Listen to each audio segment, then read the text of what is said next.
Hey guys, my name is Don and welcome back to another episode of building a motorhome from scratch. Guys, I can think of only one word to describe today's video.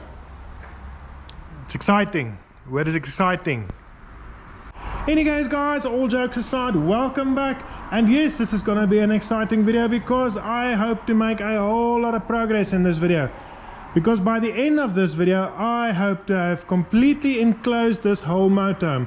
That is, now I need to finish installing that piece over there. I need to put the strips on top. I need to put a roof on the motorhome and then glue everything into position. I'm probably not going to be installing a door yet, and also that bottom part over there because there's still some designing to do, but it's going to be a whole lot of progress. And guys, I'm going to start my day by installing those top pieces over there, and the reason why I'm starting with that is because I'm very excited to put the roof on top, so they need to be in position before I put the roof on top. And guys, these are the strips that's going up there, but there's a bit of prep work that I first need to do before I can start gluing them into position. The first of which is I want to cut a radius into these strips so that when I lay the roof on top of it, it'll be kind of curved from the front to the back. And the reason why I'm doing that is two reasons. One is if it's raining, water won't accumulate on a completely flat roof. It'll fall off on the front and the back. And secondly, is it's going to add an immense amount of strength to that roof if it's curved just ever so slightly. It's going to be very, very minor, about 75 mils or 3 inches front to back, but I think it's going to make a huge difference as far as strength goes, and also water accumulation. So that's the first thing. I need to cut it and cut a radius into it. The second thing I need to do, guys, is if I install that panels there and I just put a roof on top of it or a panel on top of it, the edge is going to be completely squared off, and I would really like a rounded edge like what I did here on the front of the motorhome, and have that rounded edge continue all the way to the back. I think it's going to look very, very smart. And I've come up with an idea, guys. I've gone ahead and I bought this angled iron over here, and if I can just show you, I made a mock-up. If this is the angled iron and that is a side panel and that is the roof, I can just glue it into position like this. And then I'm gonna go and I'm gonna buy myself some white PVC pipe, 110 mil PVC pipe, and cut it into sections. This one is beige, but I'll get a white UV resistant PVC pipe, and then I can just glue that pipe into position, and I'm gonna have myself a nice rounded edge on top over there, and I think it's going to look very, very smart. And what I also can do is I can just spray some expanding foam in here just to isolate it and make it even stronger. So guys, that's the idea, and like I said, I'm going to start with that. So let me just set up my camera and I'm going to cut the radius into that and then start installing the angled iron and then glue it into position, and we'll see what it looks like.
Alrighty guys, this is exciting times. I've now finished making the roof structure, or where the roof is going to go.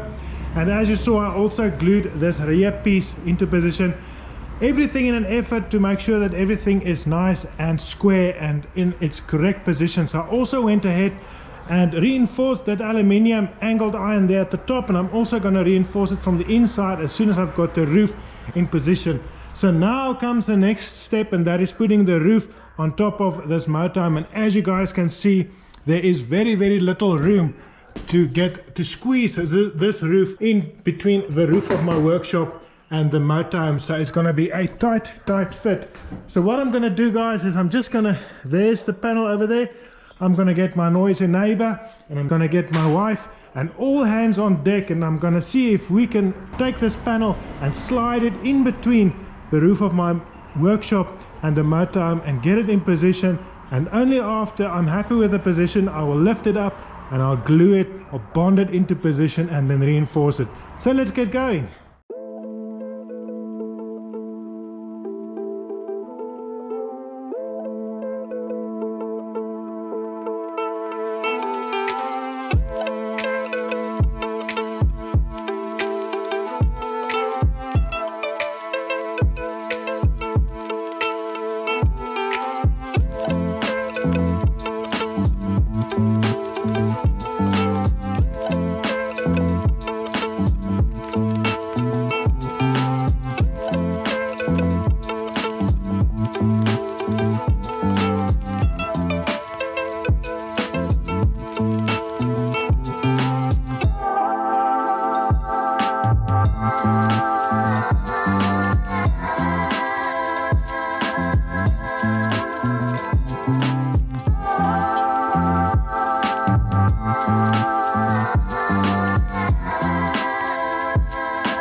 Guys, check it out. I've now finished installing the ceiling, and as you saw, I also made those quarter rounds out of the 110mm pipe that I've just temporarily put in position. I haven't glued it in position yet because I first want to, after I've taken the motorhome out from underneath the shed, make sure that everything is nice and sealed up underneath those quarter rounds before I glue them into its position. And as you can see, I'm also going to continue with that black rubber stripe all the way to the back, and I think it makes it look very professional, having now made these rounded edges instead of a perfectly squared off corner. These rounded edges I think looks very professional. So let's just see what it looks like on the inside. Guys, this is the inside of the motorhome. It's a little bit dark, as you can imagine. Let me just open the slide. Just check it out, guys. This ceiling is 7 feet high, so it is more than high enough for a motorhome, and I think you're not going to feel claustrophobic or anything like that in this motorhome. It is very pretty indeed. But guys, that's going to be it for this video. In the next video, we're probably going to start working on the cab, finishing it off and doing some sound deadening and stuff like that, and also working on that ceiling part over there. But until then, thank you guys for watching. I'll see you next time. Cheers!